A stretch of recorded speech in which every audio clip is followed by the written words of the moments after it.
بسم اللہ الرحمن الرحیم۔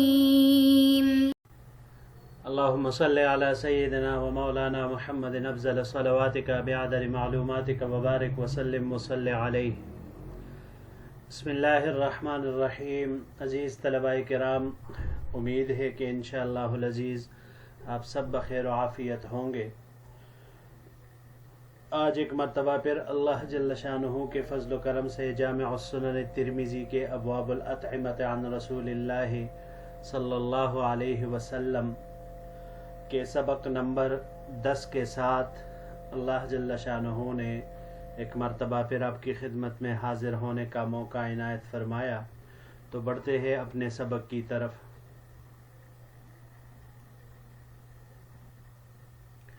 باب ما جاء فی النہی عن الاکل والشرب بالشمال،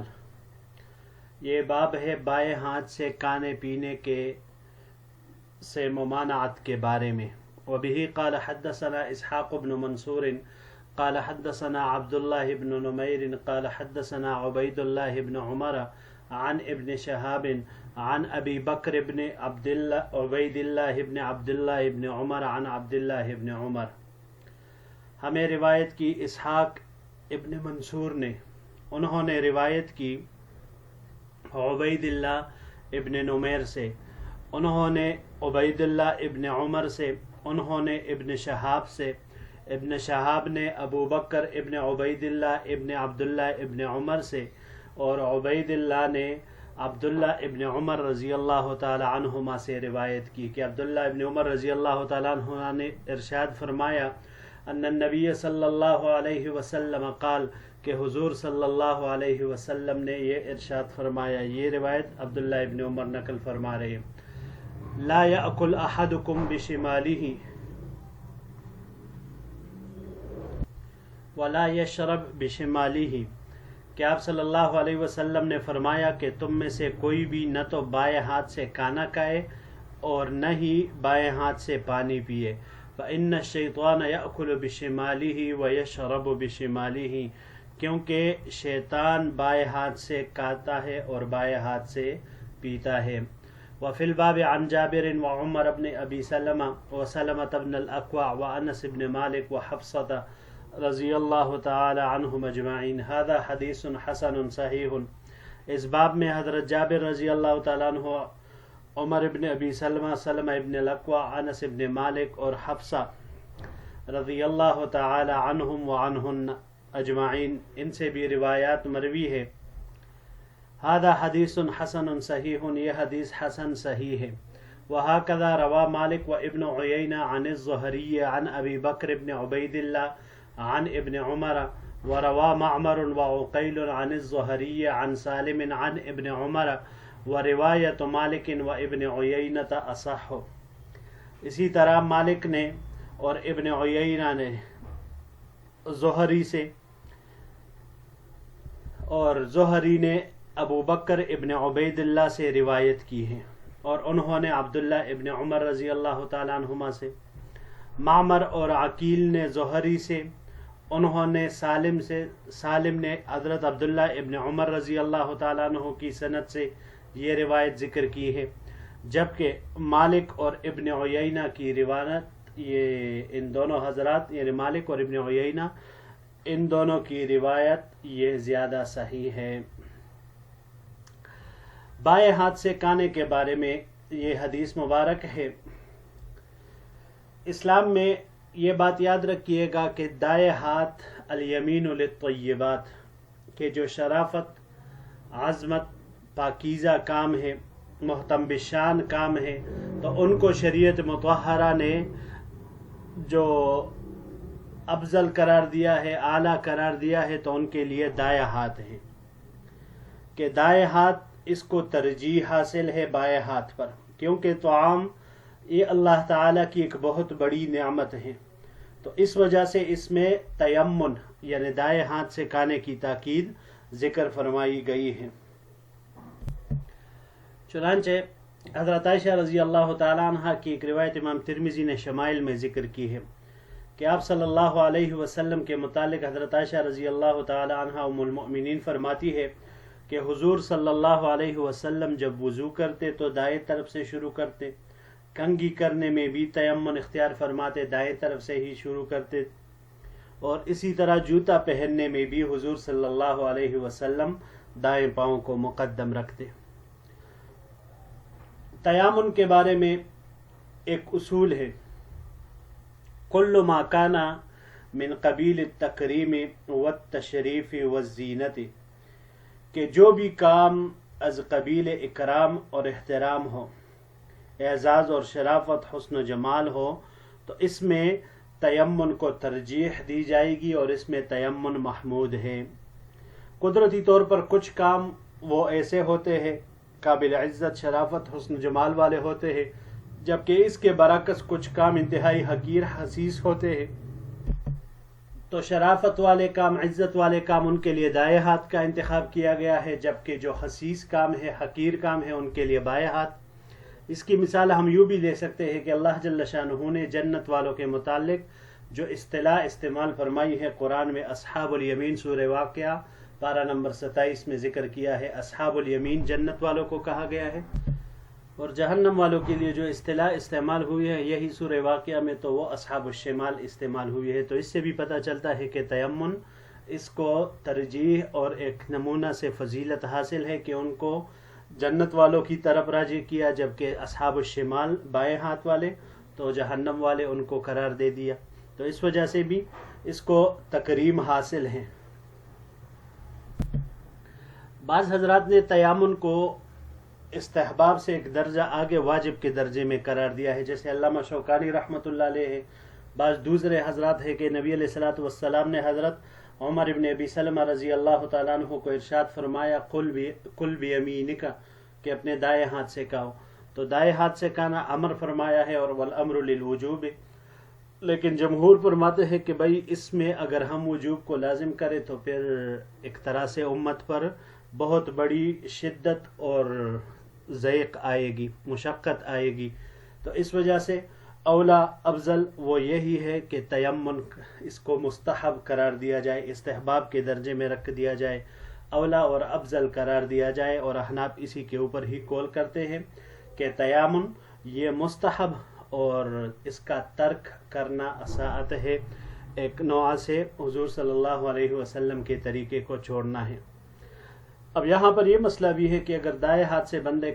کھانے میں کوئی عذر ہو، کوئی مانع ہو، تو پھر شریعت نے اس کے لیے اجازت دی ہے کہ بے شک وہ بائیں ہاتھ سے بھی کھا سکتا ہے، اس کے لیے اس میں رخصت موجود ہے۔ باقی بائیں ہاتھ سے کھانے کے بارے میں جو ممانعت اور کراہت ہے، تو وجہ اس کی یہ ہے کہ ایک تو یہ طریقہ ہے شیطان کا، جیسے کہ اس روایت میں حضور صلی اللہ علیہ وسلم نے صراحتاً ذکر فرما دیا، فإن الشیطان یأکل بشمالہ ویشرب بشمالہ، تو اس سے صراحتاً معلوم ہوا کہ یہ طریقہ کار یہ شیطان کا ہے کہ وہ بائیں ہاتھ سے کھاتا ہے۔ اور دوسری کراہت جو معلوم ہوتی ہے وہ یہی ہے کہ بائیں ہاتھ سے کھانے میں پھر شیطان اس کے ساتھ شریک ہوتا ہے، تو شیطان اس کھانے میں اس کے ساتھ شریک ہو جاتا ہے، تو مطلب اس کا یہی ہوتا ہے کہ اس کا سب کچھ وہ بے برکت ہو جاتا ہے، اور شیطان بھی اس بات سے خوش ہوتا ہے کہ یہ بائیں ہاتھ سے کھانے والا یہ میرا دوست ہے، تو شیطان اس پر پھر فخر کرتا ہے۔ بڑھتے ہیں جی اگلے باب کی طرف۔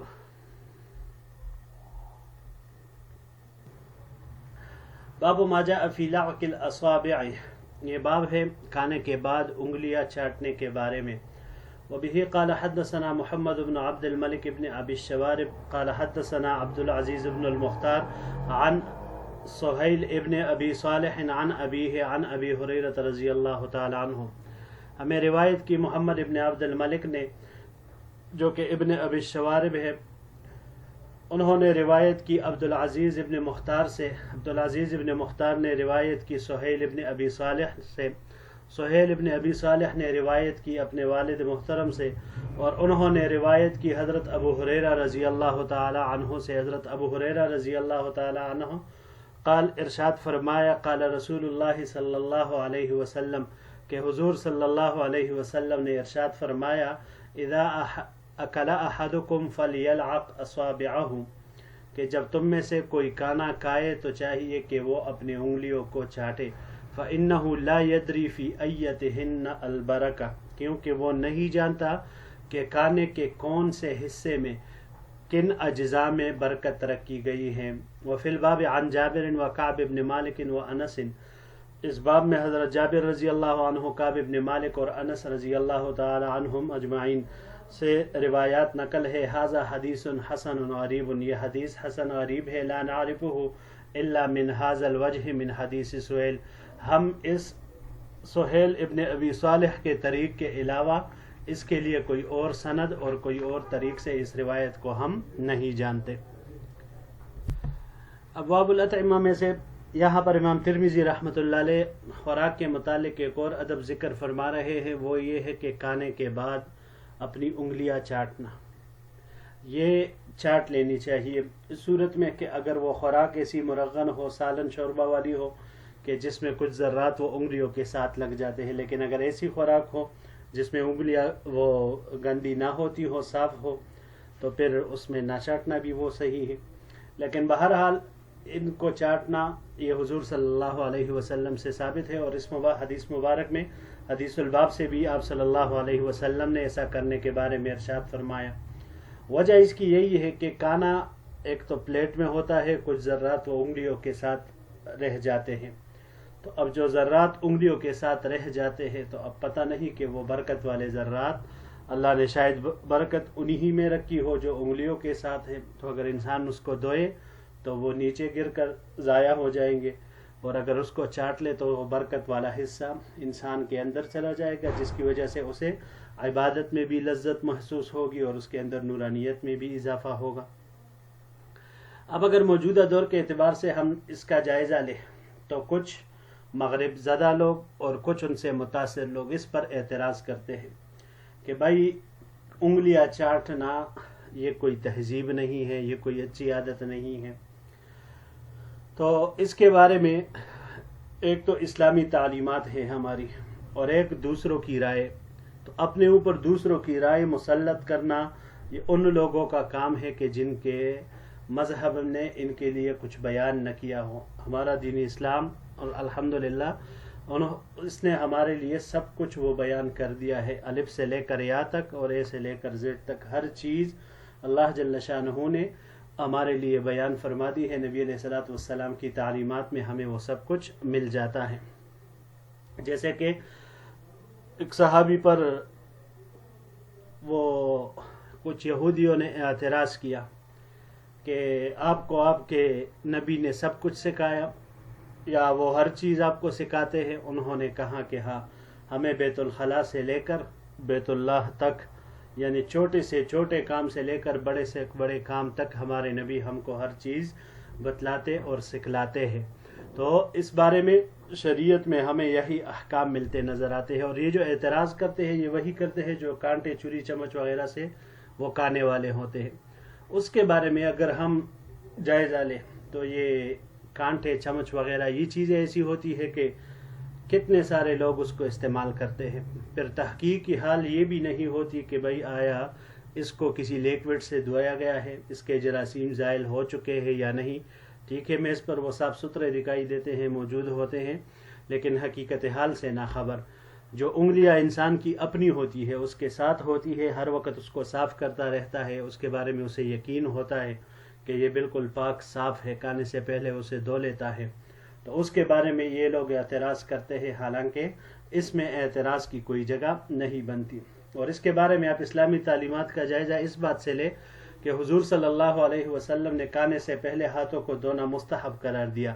لیکن دھونے کے بعد پھر اس کو ہاتھ کو تولیے سے پہنچنا وہ آپ صلی اللہ علیہ وسلم سے ثابت نہیں، اسلامی تعلیمات میں نہیں، بلکہ ایسے ہی ہاتھوں سے کھانا کھایا جائے۔ کیونکہ اگر آپ ہاتھ بعد میں ابھی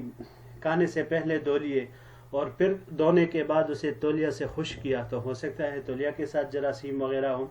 تو یہاں تک اسلام نے اس بارے میں وہ رعایت رکھی ہے۔ تو اس معاملے میں اگر ہم لوگوں کے منشا کے مطابق چلنے کی کوشش کریں گے تو پھر اسلام ہم سے وہ رہ جائے گا، اور اس صورت میں پھر ہم لوگوں کے نظریے کے مطابق چلنے والے بن جائیں گے، تو اپنے راستے سے بھی ہٹ جائیں گے اور لوگوں کے راستے والے بھی نہیں بن پائیں گے۔ پھر کھانے کے معاملے میں حضور صلی اللہ علیہ وسلم کی عادت مبارکہ 3 انگلیوں سے کھانے کی تھی، اکثر یہی عادت ہوتی تھی، کبھی کبھار ایک آدھ زیادہ بھی ہو جاتی تھی، لیکن عام عادت مبارک یہی تھی۔ اس میں حکمت علماء نے بیان کی ہے کہ 3 انگلیوں سے لقمہ نوالا لینے میں ایک تو یہ بات ہے کہ چھوٹے چھوٹے نوالے انسان لیتا ہے تو قدر قلیل انسان اس کو کافی ہو جاتی ہے طعام سے۔ دوسرا یہ ہے کہ وہ آسانی کے ساتھ اس کو ہضم کرنا بھی اس کے لیے آسان ہوتا ہے، تو بڑا لقمہ جو ہوتا ہے وہ معدے کے اوپر بوجھ بن جاتا ہے، بعض اوقات وہ حلق میں پھنس جاتا ہے، کئی طرح کے مسائل، پوری طرح سے چبانے بھی مشکل ہوتا ہے، وقت بھی اس میں بھی زیادہ صرف ہوتا ہے، تو اس وجہ سے حکمت سراسر وہ اسی میں ہی رکھی گئی ہے۔ جی تو عزیز طلبہ کرام، یہی تک ہمارا آج کا سبق تھا۔ انشاءاللہ العزیز اگلے درس میں ایک نئے باب کے ساتھ پھر آپ کی خدمت میں حاضر ہوں گے۔ السلام علیکم ورحمۃ اللہ وبرکاتہ۔